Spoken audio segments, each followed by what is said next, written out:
Hello everyone, my name is Gyanendra Rai and I have done BTech in Mechanical Engineering from MNIT Allahabad and currently I am pursuing Masters from IIT Roorkee. Today I am going to solve a question which is really helpful in understanding how to calculate relative velocities and related calculations. अगर अगर आपको relative velocity, relative acceleration, relative फिर उसमें time calculations, ये सब जो अगर सीखना है आपको, तो उसके लिए ये सवाल बड़ा ही अच्छा सवाल है। और ये सवाल 2014 आईआईटी एडवांस्ड में पूछा गया था। तो let us start. Airplanes A and B are flying with constant velocity in the same vertical plane at angles 30 degree and 60 degree with respect to the horizontal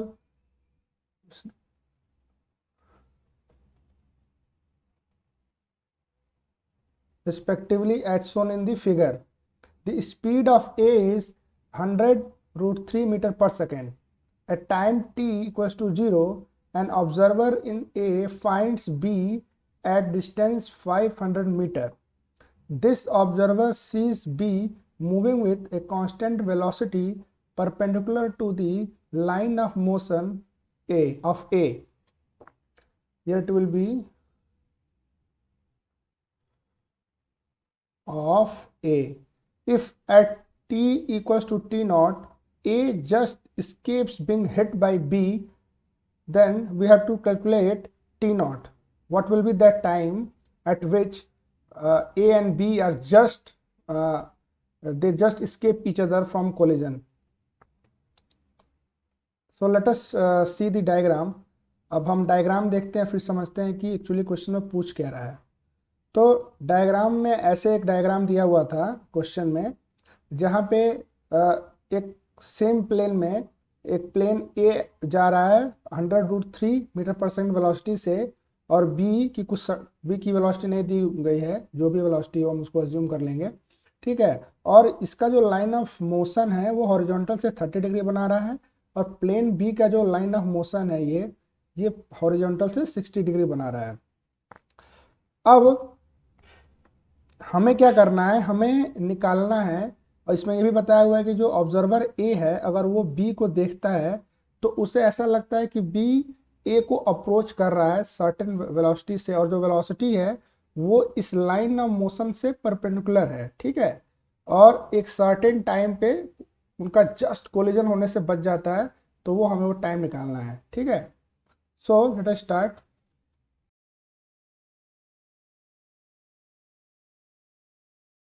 यहाँ पर ये हमारा ए है और ये हो जाएगा हमारा बी, ठीक है।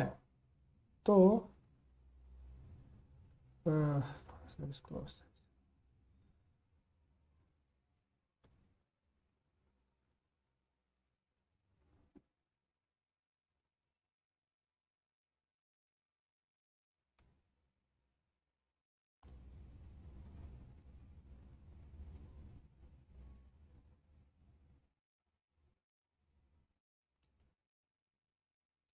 यहाँ पे हमारा ए है, प्लेन ए, और ये हमारा प्लेन बी है, ठीक है। और ये हो जाएगा 30 डिग्री, ये हो जाएगा 60 डिग्री। तो एक्सटर्नल एंगल सम से हमारा ये क्या आएगा, ये भी जाएगा 30 डिग्री। अब ये जो वेलोसिटी है ये दिया हुआ है 100 रूट 3 मीटर पर सेकेंड, और ये हमें नहीं बताया हुआ है, तो इसको हम ले लेते हैं कोई स्मॉल वी, ठीक है। अब क्या करते हैं, इसके इस लाइन ऑफ मोशन के पैरेलल एक लाइन यहां बनाते हैं, ठीक है। तो ये 30 है, तो ये कितना होगा, ये भी 30 हो जाएगा, ठीक है। अब हम क्या करते हैं, अब इसमें इस प्रॉब्लम में सबसे ज़्यादा ज़रूरी है कि अब हम जब वेलोसिटी रिजॉल्व करेंगे आई और जे में, तो वो हमारा आई और जे कौन सा डायरेक्शन होना चाहिए। तो आपको यहाँ पे बड़ा ही जुडिशियसली इसको आई लेना है, इस डायरेक्शन को, और इस डायरेक्शन को जे लेना है, ठीक है। ये इसलिए मैंने किया क्योंकि इसमें प्रॉब्लम में बोला हुआ है कि लाइन ऑफ जो मोशन है ए का उसके परपेंडिकुलर वो बोल रहा है कि ये इसकी वेलोसिटी कुछ आएगी, ऐसा करके उसने बोला हुआ है। तो इससे हमें हिंट मिला कि इस डायरेक्शन का इंपॉर्टेंस है। तो इससे क्या होगा, जे आप इधर ले लीजिए या आप जैसे भी, और आई भी ले सकते हैं, जैसा भी, मतलब ये डायरेक्शन आपको लेना ही लेना है, ठीक है, परपेंडिकुलर डायरेक्शन इस मोशन से, तो ऑब्वियसली आई इधर ही आएगा। तो इससे हमको क्लू मिलता है कि जे और आई हमारा कैसा होना चाहिए।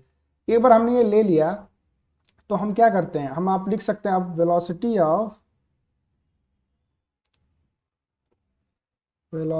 Of plane B with respect to ground क्या होगा, ये अगर 30 डिग्री है और ये v है, इसके अलोंग कितना आएगा, v cos आई के अलोंग v cos 30 यानी √3/2 आई, और j कितना होगा, v sin 30 यानी v sin 30 हो जाएगा 1/2 इंटू जे, ठीक है।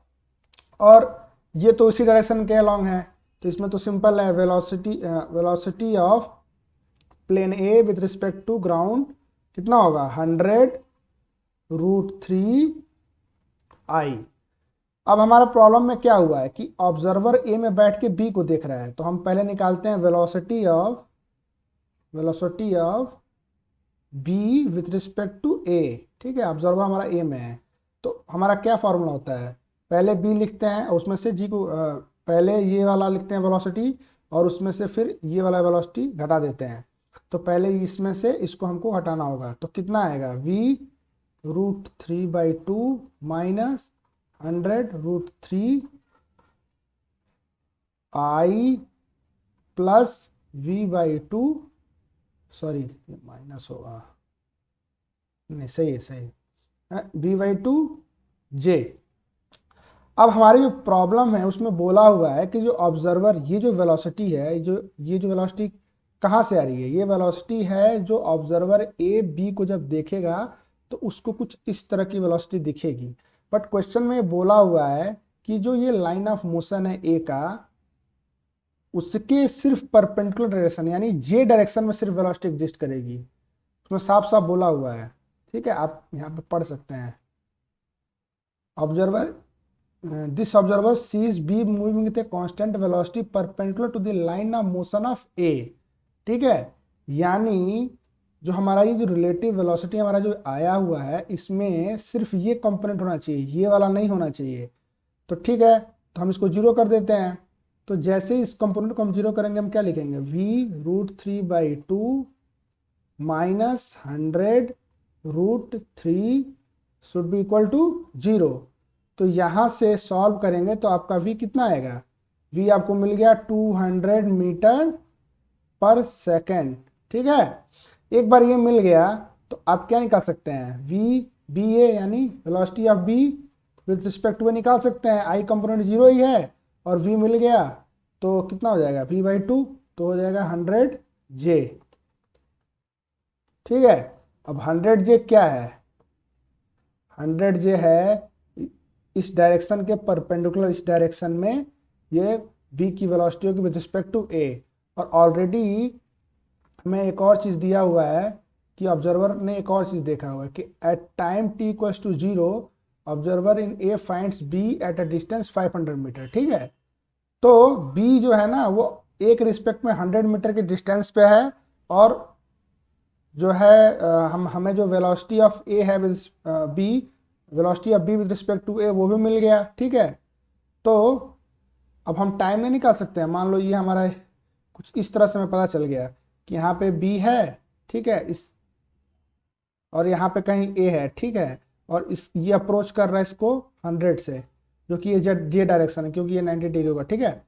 तो ये जे डायरेक्शन है, और ये डिस्टेंस कितना है, 500 मीटर दिया हुआ है, सॉरी ये ए नहीं था, ये प्लेन बी है, ये हो गया प्लेन बी, और ये होगा प्लेन ए। तो t बराबर 0 पे ये पोजीशन है, तो t बराबर t0 पे क्या होगा, यानी कुछ टाइम बाद क्या होगा कि ये एकदम यहाँ पहुँचने वाला होगा, तो वो टाइम t0 है, वो कितना हो जाएगा, डिस्टेंस बाई वेलोसिटी, तो 500 अपॉन कितना 100 आ जाएगा कितना 5 सेकेंड। तो हमारा आंसर होगा 5 सेकंड, यानी t बराबर 0 पे ये पोजीशन है और t बराबर 5 सेकंड पे ये जो प्लेन b यहाँ पे होगा वो ऑलमोस्ट यहाँ पहुँचने वाला होगा, ठीक है, या जस्ट स्किप करेगा। तो दिस इज आवर सोल्यूशन। और अगर आपको समझ में आया हो, आपको मज़ा आया हो, तो please like share subscribe, please do subscribe because I will be making such excellent videos that will really help you in cracking the exam, as well as teaching you and elaborating you about the concepts which are really critical in understanding these subjects। क्योंकि आपको सिर्फ समझना ही नहीं है, आपको ऐसे समझना है कि आपको लाइफ लॉन्ग ये चीज़ें काम आए। क्योंकि ये जो अप्रोच है, सिर्फ आपको अप्रोच जानना है कि कैसे किसी प्रॉब्लम को एकदम बेसिक तरीके से अप्रोच करना होता है, then every problem is easy. ऐसा कुछ भी नहीं है, लैंग्वेज से कितना भी घुमाया जाए, बट अगर आप बेसिक्स पकड़ के रखेंगे तो आपका कोई भी प्रॉब्लम हमेशा हमेशा ही सॉल्व हो सकता है। ठीक है, थैंक यू।